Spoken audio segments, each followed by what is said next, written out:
So how was it that a Hardstuck Duelist was not only able to lock in and attain his first Gladiator this season, but also do so on the worst healer in this meta? The road to Gladiator has not only been filled with trials and tribulations, but also it's been an opportunity to rewrite the past as to how this story should have ended the first time. And I've learned a lot of lessons not only about myself as a person, but also myself as a player in the few short weeks that I have seriously returned to WoW PvP. This is the final episode to Zero to Hero, where we will be discussing the final parts of our journey to Gladiator, as well as answering several questions about the process of what I did, how I got it, and the things that I did differently this time that were critical to my success in actually hitting this milestone for the first time. Welcome to the finale of Zero to Hero Reloaded. Yeah, welcome back to Zero to Hero. This is the final episode of it because we hit Glad. We did it. We knocked it out. And the way that I'm going to phrase this episode is going to be a little bit different from all my other episodes in the past. It's going to be a little bit of going over the story, a little bit of showcasing some games that we played in the journey to get Gladiator, as well as having a more open forum Q&A-esque style of answering a lot of frequent questions that I got from my viewers or from friends or from other people when it came to my journey to get Gladiator. So let's go ahead and start with the story. This is the story. I did not expect to get all 50 of my Gladiator wins in 2 sessions. When I started up the stream, I was just trying to do a normal Gladiator win stream, right? Maybe get another 10, 15 on the board, because the first objective of the night was actually to not get my Gladiator, but to help my friend Reflex get his Gladiator. And if you've been following the past 2 episodes, which no worries if you haven't, you can go back on my channel and watch them, wink wink nudge nudge, I ended up getting farmed by my old friends Erratic, Nanner, and Reflex on the Maldraxxus Coliseum, so I mean I guess in a way I helped donate a Glad win to him. But when he logged on for the night, he was 11 wins away from Gladiator. He was already at 39 and just needed that final burn to get his Glad mount. The 2 of us linked up and we were waiting on a third. Realistically, as to Santi or Cleo, whoever was available first, we would play whatever melee DPS with a Devastation Evoker and myself on the Resto Shaman. Santi ended up being available and we ended up playing Arms Warrior, Devastation Evoker, and Restoration Shaman, and the games went pretty smooth. And even though we lost a couple games here and there, we were able to get Reflex's Gladiator with relative ease. So this game I'm about to show you is the final game that we played with Reflex to get him his Gladiator. Let's go ahead and take a look.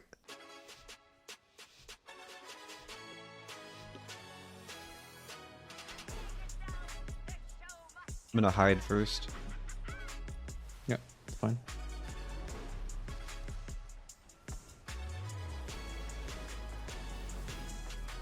Remember? I get PS on the wrong guy. You tied? Oh, it's me. I You. wall. If you're out, maybe?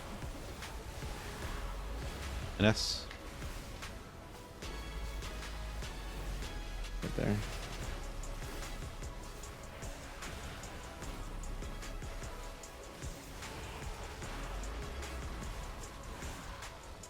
Everything. I'm gonna hide behind this pillar and top myself. Kill him. Cloned. Stunned. Clone me. Yeah, fine. I'm just dragging this guy. No, he's not. Actually, he's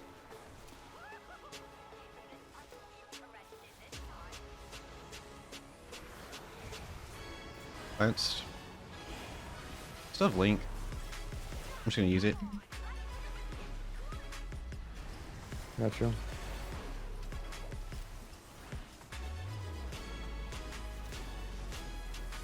Kick them.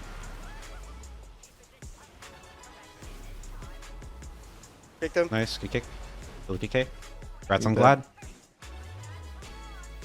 Playthrough. You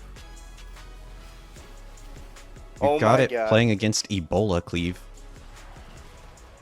There you fucking go. W's in the chat. W's in the chat for Reflex in on his first Glad. And so with that, Reflex ended up getting his very first Gladiator and headed to bed shortly after because he ended up staying up very late to get it. So congratulations to him. It was an absolute honor of myself getting to be part of his journey too. I know with Reflex and his story, it's been very cool. He was able to have all 3 of his main healers, Erratic, Nanner, and myself, healing him throughout the majority of his Glad wins. And so it was really cool to see him being uplifted by the community that he's been in for a few years now, and to see his story come to a close on a very high note. Now, when I finished playing with Reflex, I was at 26 wins. I was a little bit more than half of the way to Gladiator, and that's when Santi asked me how late I was staying up last night.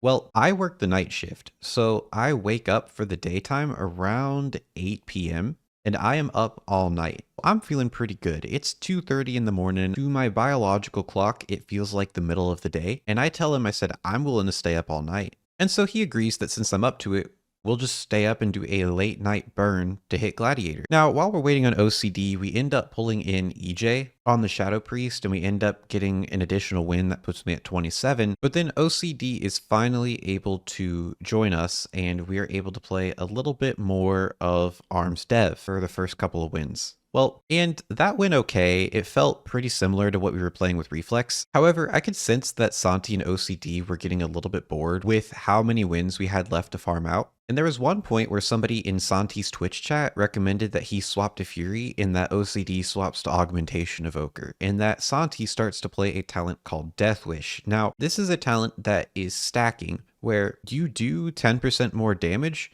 but you also take 10% more damage, and it stacks up to 5 times. So you can do 50% more damage, but you also take 50% more damage. And so we get to theory crafting, right? Okay, well, we could do that, and then the Augmentation Evoker can buff the main stat, and then I can run like Totem of Wrath or something with one of my PvP talents, which increases the critical effect of damage and healing by 15%. And it's like, okay, well, if Santi runs a Glass Cannon build and I'm playing on Resto Shaman with the Mastery doing more healing when people are at lower health, this actually could work.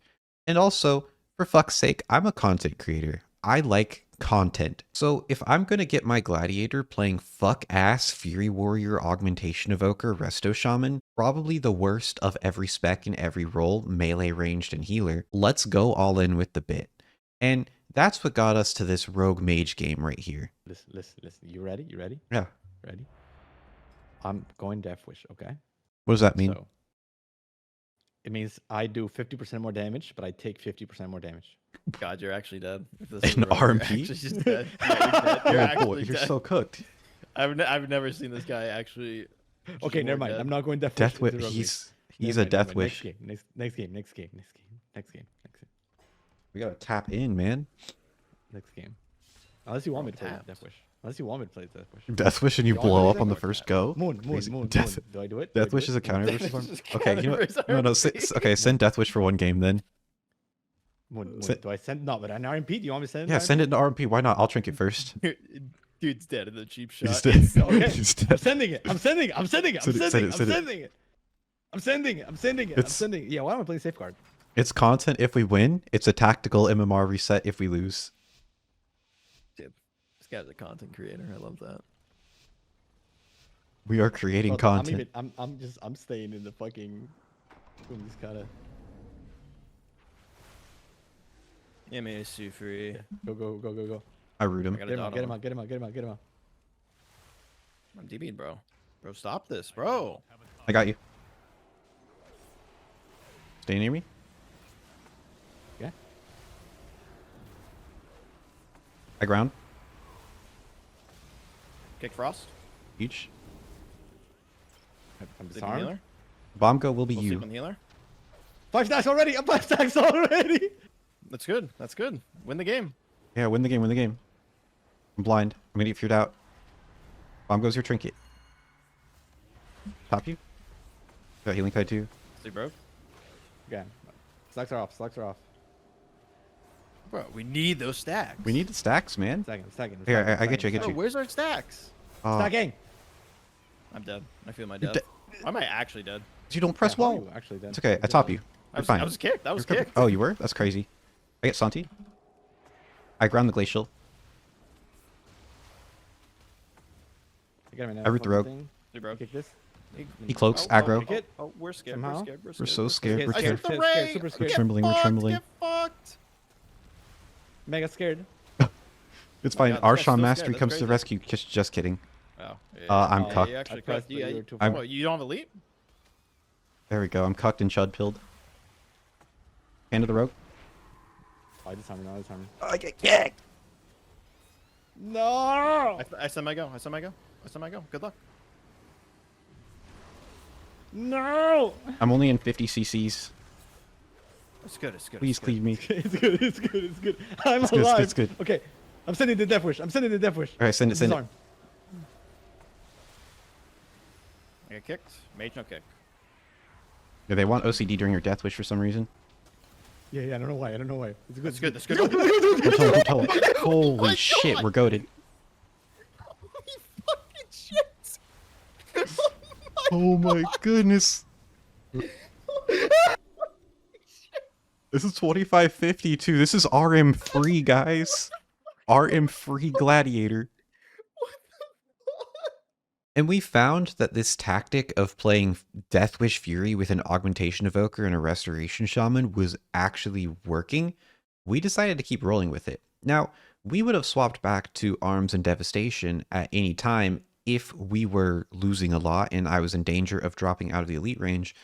But the problem is, we weren't really losing a whole lot. We were going at about a 50% win rate at 2500 CR and 2600 MMR, which is about the top 2 to 3% of the ladder. And I ended up achieving my brand new season high of 25-26 by playing this weird meme comp that somehow ended up working. And it was interesting that we ended up queuing into a bunch of other Restoration Shamans throughout my Gladwin process, because Restoration Shaman has an exponential amount of weaknesses. But the largest of its weaknesses right now is that it struggles with being trained. And the thing is with Resto Shamans is like when we get trained, we have our defensives, but we kind of just die even through them. And so we deemed that as the RSham Special. And don't get me wrong, the RSham Special definitely happened to me throughout the night. But because we were running a melee and a caster and not running a double melee comp, a lot of Resto Shamans did not expect us to be training them. And that was what made it so much more fun. Here, take a look at this game. Yeah, I mean, it's an RSham. I mean, I know. Give him the Oh, the RSham RSham Special. then. Give him the RSham Special, yeah. Resto Shaman Special. As a Resto Shaman main myself, I do declare that we give Spesh. this gentleman the RSham Special. We gotta. We gotta do it. I hope they try to give me the RSham Special and ignore the fact that my Fury's playing Death Wish. Yes, I hope That'd be so awesome. too. That'd be fucking amazing. Please. Bro, you gotta press it immediately. I better I'm see one pressing stack on you. immediately. Right now. Press it now. Yeah. There we go. I'm pressing it. Go, there we go. They're coming to me. Yeah, they want me the Yes, RSham yes, Special. yes. I pre-wall to go.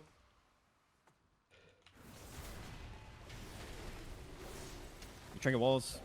I root them. Stacks them. I'm already 3 stacks, bro. Oh, we need more stacks.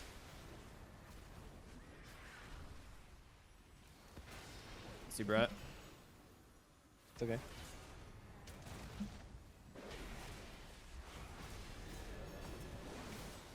See the war.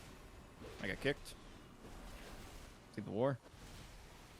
Oh my God. I get your glare. Glared. Cringe. I'll see Brett. Burgess guy.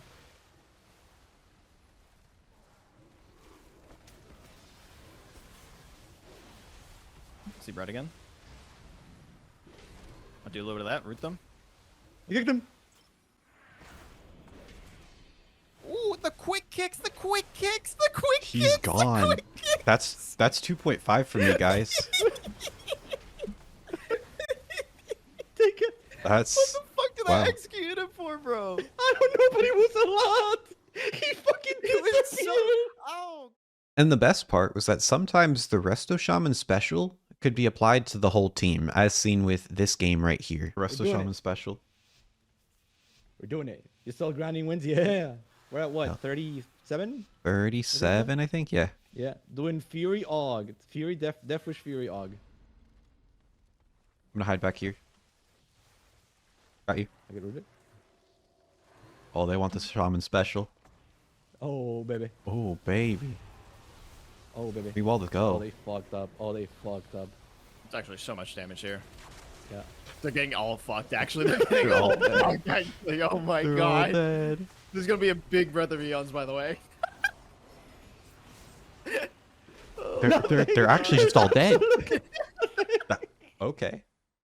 But then at some point, our biggest obstacle was becoming fatigued. The longer that we were playing, the more tired that OCD was getting, and we weren't able to be as sharp with our gameplay as we could have been. The unfortunate truth contributing to that was that not a whole lot of teams queue late into the night, especially teams at high matchmaking rating. The highest that we had played against throughout the night was 2750, and that was because we had been in queue for 7 minutes to where the matchmaking system just put us against a team who was much higher rated than us. Additionally, because we were queuing so late at night, my final Glad win was at 5:12 in the morning. We ended up primarily playing against Chinese and Australian teams, and finally, after several hours of queuing, we hit the very final game that I needed for Gladiator. I got Storm Conduit. This is for all the marbles. The Empyrean Domain. A fitting final resting place. Put him in your focus. Put him in your focus, please. No, fuck off. You do it. You'll even. I have to kick somebody else. I don't that's at see range. bumps in my focus. Bro, guys, we got a free God, taco. you're so fucking cooked, dude. Alright.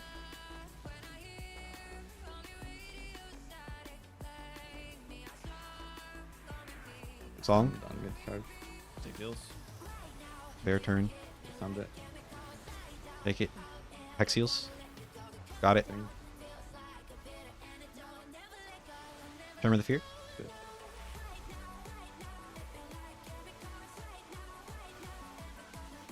Lightning Bolt. Healer. We'll sleep.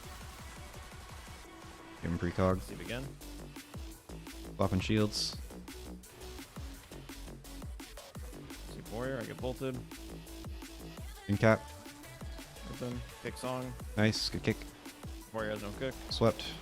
It's me. My wall. Rats. Sleep the war.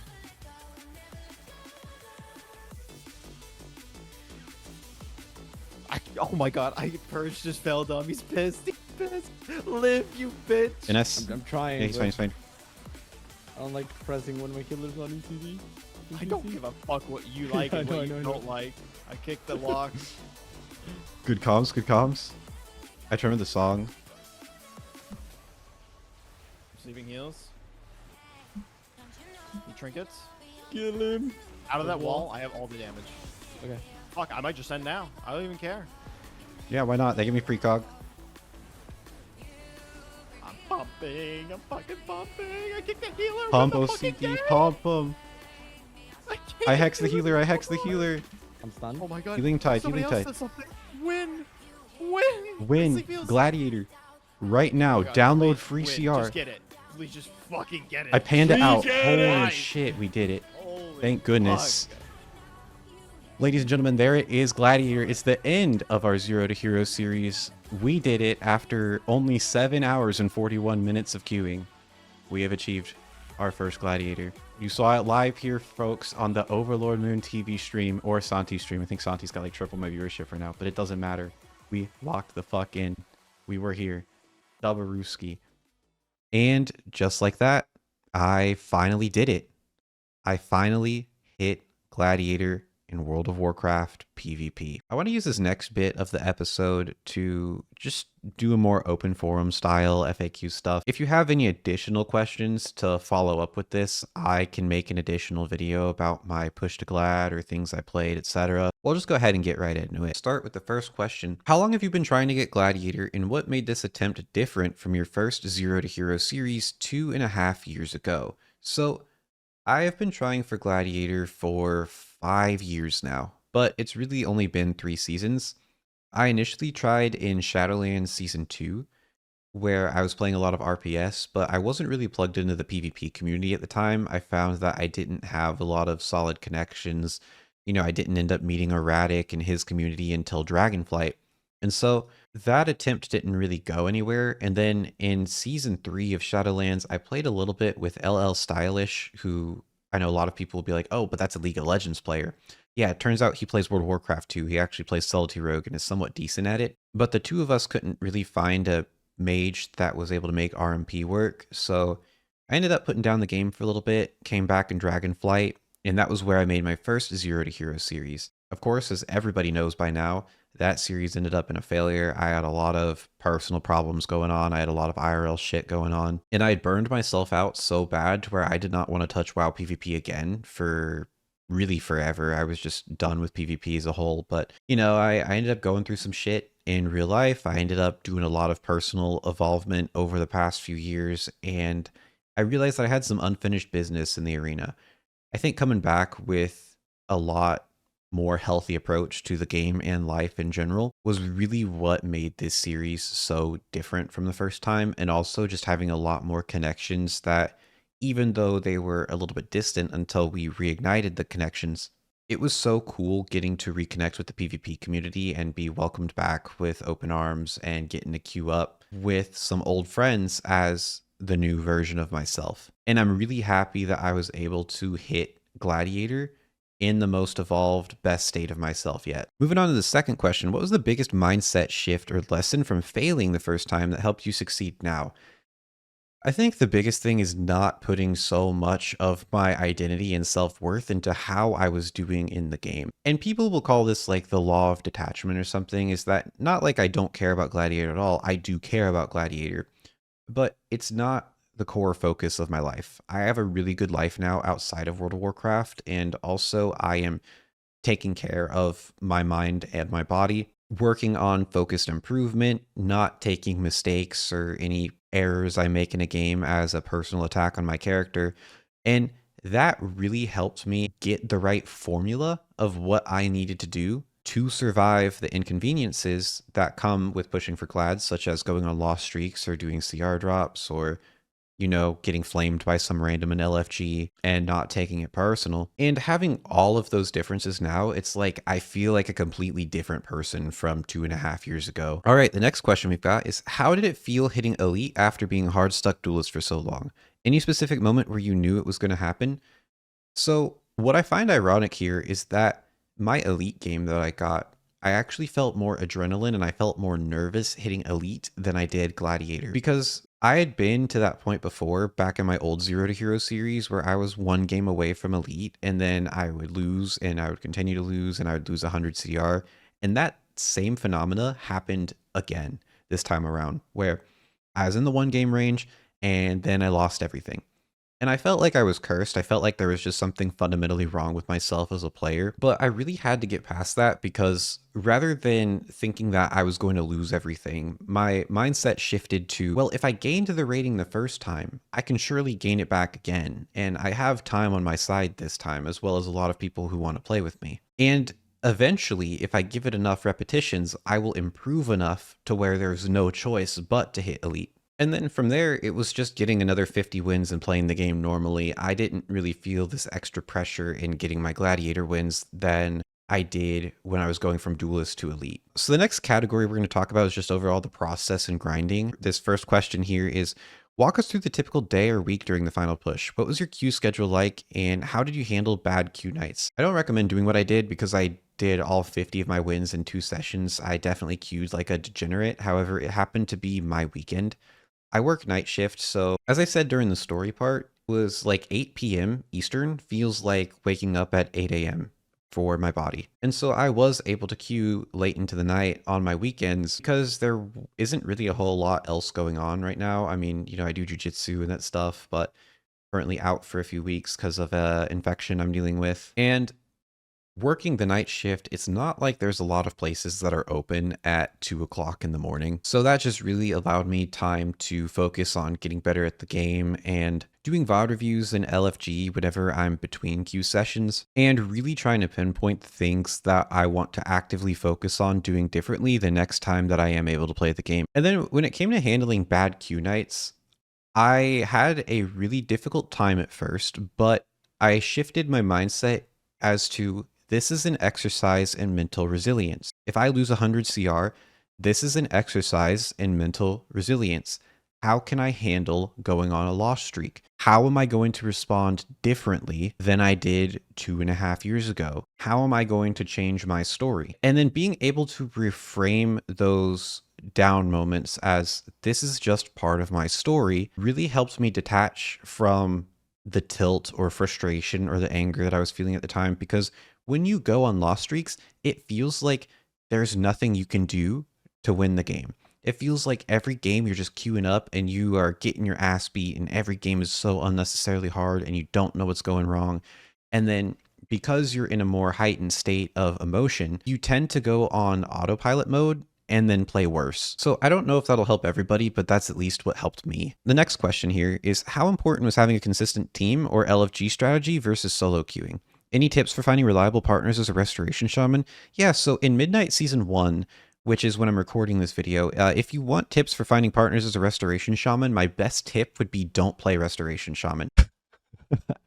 I had a massive uphill battle just finding people to play with because I willingly chose to play the worst healer in the meta.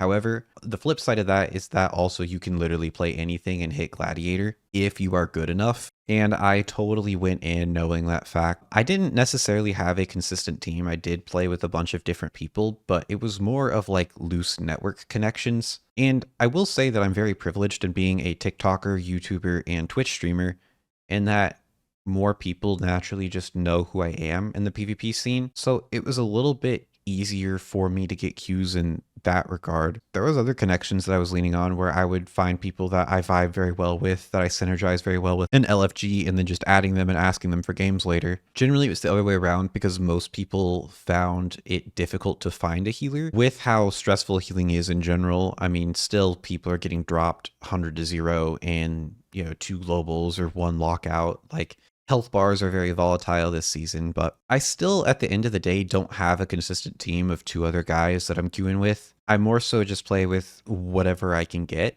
And that is something that I would like to change moving forward, is I would like to have a consistent team. I think playing with the same people over and over, you get a sense of what their strategy is like, how they like to approach certain matchups, how they like to trade defensives, and you really get to come up with a comprehensive team game plan as opposed to just 3 individual game plans. The next question here is, what was the late night burn session like with your teammates? How did you push through fatigue for those final wins? We just swapped to something that was a meme comp and was more fun. That was really it. I do find it hilarious that I'm able to say I got my first Gladiator playing Deathwish Fury Warrior, Augmentation Evoker, and me healing them both on Restoration Shaman. It is the most fuck-ass meme comp that you can come up with, consisting of arguably the worst specs of both melee DPS, range DPS, and healer, and it still worked. Again, it just adds to the argument that anything is Glad viable if you play it well enough, and I think a lot of lower rated players focus on the meta way too much. That was kind of a side tangent, but to go back to the main point is that playing something that's fun will help you push through fatigue. All right, going on to Resto Shaman specific stuff with the class and the comps.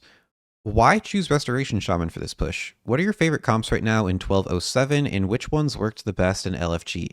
I play Restoration Shaman because I hate myself. Kidding. I played Restoration Shaman because Restoration Shaman's always been my main healer. It is my bread and butter. I've been maining it for the past 6 years now. And also on my TikTok at the beginning of this season, I had mentioned that I've just got a very busy and active life going on outside of WoW, and I really only want to commit to playing one tune this season. I thought about playing a meta healer. I thought about leveling my Discipline Priest earlier, or like a Preservation Evoker, and just downloading free Glad, but I went to initially go level a second healer, realized how many dungeons I'd have to spam or how many quests I'd have to do, and I told myself, yeah, I just can't be bothered. I'm already geared on my Resto Shaman. I'm just going to make it work. I understand I'm going to lose more games that I could have won, and that's just going to be how it's going to be. But if I'm going to get Gladiator, I know that I'm going to do it on my own skill and my own merit, as opposed to just playing what the easy option is or playing what the meta is. Next question here. What are your top tips for dealing with melee cleaves training the healer? So here, I'll actually go into my game real quick to show you guys. There is a build that I run that really helps me deal with getting trained by melee cleaves.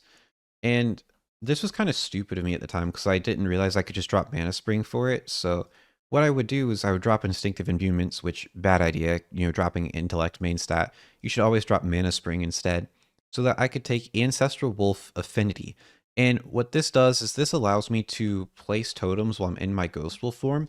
And this pairs really good with the talent of Spirit Wolf, which while I'm in Ghost Wolf, I gain a 5% stacking movement speed and damage reduction buff every 1 second for 4 seconds. So if I know that I'm about to be spit roasted by, let's say, a TSG, a warrior, and a death knight, I do not leave the starting gates on a mount. I start in Ghost Wolf form, I start stacking up my stacks and getting to a 20% damage reduction. Then I'll place down my Healing Stream Totem and maybe Healing Tide Totem if I'm able to hide behind a pillar long enough. But if I get gripped in, I already have a 20% wall. I will try and greed my Astral Shift if I can, but there are still times where I may have to Trinket, Astral Shift, and Healing Tide Totem and then get away. But I want to be staying in Ghost Wolf the whole time, so I have this damage reduction buff. And then if I take Spirit Walk 2, this will give me a 60% movement speed buff, as well as breaking all of my movement impairing effects. So your 50% plus your 60% from Spirit Walk, I call it putting on my Hot Wheels and I'm gone, you know? That helps a lot. And then also swapping my Storm Conduit talent out for Burrow gives me an extra defensive. It kind of sucks if you have a lot of dots on you, but if you Trinket Burrow or if you press it soon enough, it is a good get out of jail free card that helps you stall a little bit longer to get your Astral Shift back. You know, at that point, I try to rotate between my utility, such as my Root Totem on cooldown, checking to see when my Spirit Walk is back, checking to see when my Astral Shift is back. Sometimes I will use my Cap Totem. I will place it somewhere else, and then I'll quickly move it to where the melee are at so that the melee can't immediately kill it, pop them with the stun, and then be able to get some distance that way. And then you've got your Spirit Link as well, but at some point you're going to need your teammates to peel for you or you're just going to die. That's just how Resto Shaman is. And then the next question here, talent builds, gear priorities, or key utility plays that made the biggest difference for you in arenas. What are those? So something that I found that was kind of cool was that when I'm able to cast, I'm running Storm Conduit. And what that does is every time I cast my Lightning Bolt, there's a couple things that will happen with it. The first of which is that it resets all of my nature totems by 4 seconds. So that counts for Healing Stream Totem, Healing Tide Totem, which is one of your 2 major healing cooldowns. It resets my Grounding Totem, it resets my Earth Grab Totem, and it also resets Wind Shear. Every single Lightning Bolt cast is 4 seconds back on all of those. It is so good. Additionally, another weakness of Resto Shaman is that we have to cast a lot. So if we cast a Healing Wave and we get kicked, we just lose the game. There were so many games where I was playing against a Warlock, I got kicked on a Healing Wave, and because it's a 6-second lockout, we just straight up lost the game. But with Storm Conduit, if I'm casting a Lightning Bolt, and then I get kicked on the Lightning Bolt, the kick is reduced by 65%. So a 6-second lockout would become a 2-second lockout. Or if it's like a Wind Shear with a brief lockout, it's almost like it's instantaneous, just a very brief interrupt. And then I can go to casting Healing Wave. Or sometimes, if I get 2 kicks on me at the same time, I get precog. And then I get a free Healing Wave cast without worrying about getting interrupted. So that's a neat little talent. It's kind of like alternating between weaving your healing in to stay aggressive and then getting your Lightning Bolts casts off so that you can try and get your healing stuff back. Very much like an ebb and flow style of gameplay. And I really like that, especially with the whole like water ebb and flow style, like shaman class theme. The next question here is, what was the hardest part of the entire journey? Mental game, specific matchups, or something else? Definitely my mental. I think the biggest thing that anybody can do when you're doing not just WoW PvP, but like let's say WoW PvE, or really you're going for any goal in life that involves dedication, is taking care of your mind and your body.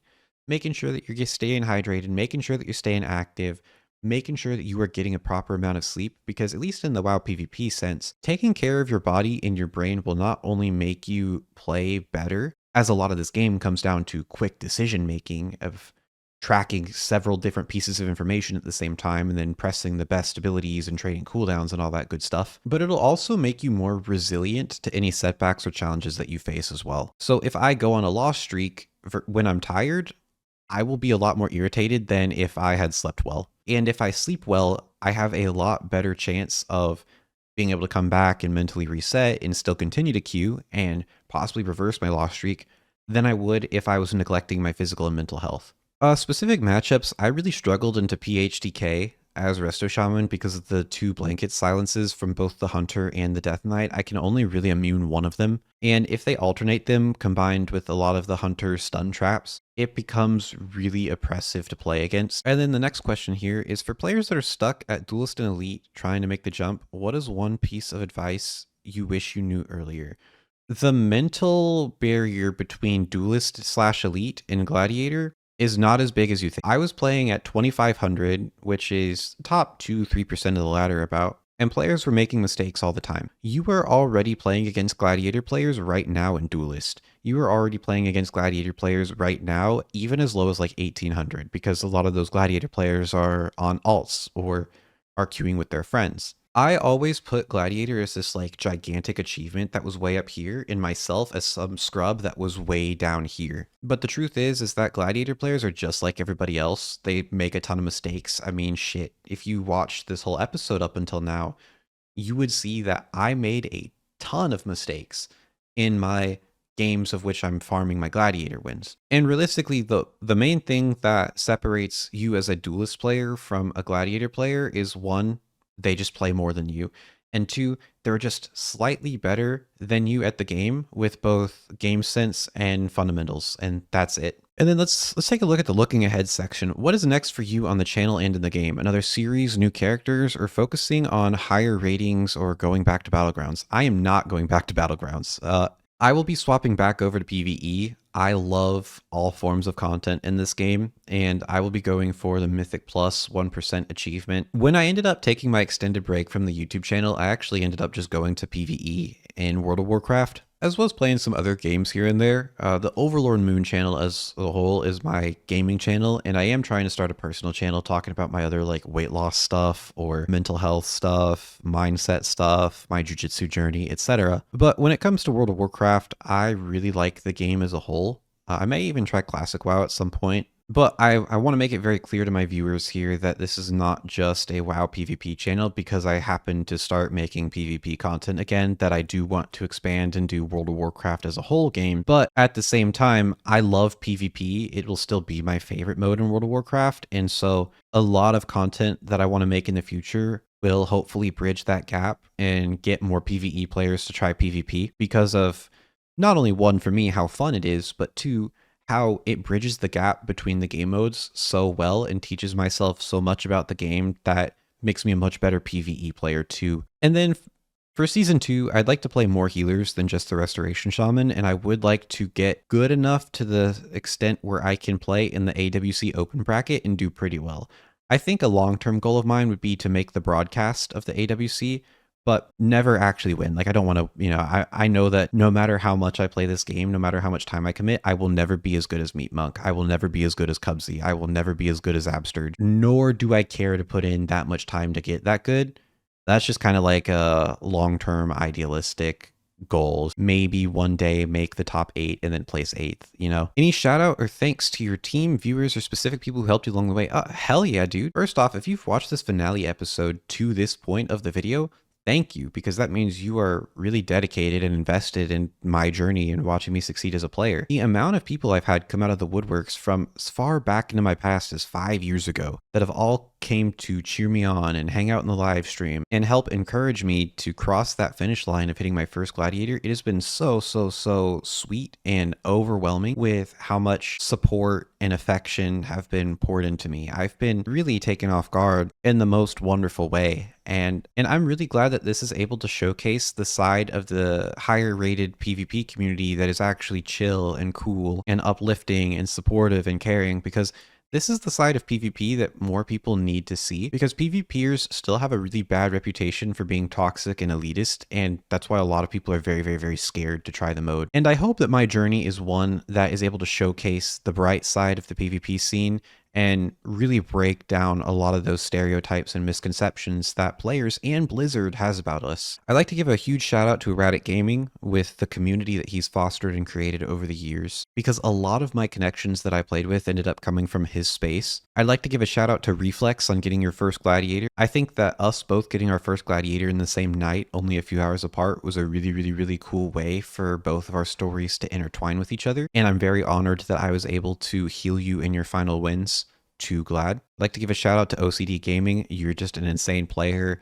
Every single time I play with OCD, it's always a fun time. Even if we win or even if we lose, he's just an incredible guy to play with. And then for the man who was with me for the super majority of my Glad wins, Santi. Santi, a lot of us give you shit in like a joking way, and a lot of us will, you know, poke fun and banter with you. But genuinely, man, the amount of passion that you have for the PvP scene, the amount of love and care that you have for WoW PvP, and the big heart that you have in being able to uplift other players and really share your love for the game with other people is so incredibly admirable, man. I genuinely wish nothing but the best of success for you in the PvP scene. And I know that I call you the networking guru, and I know that, again, we a lot of people will make jokes and shit, but really, dude, you are an absolute beast at the game.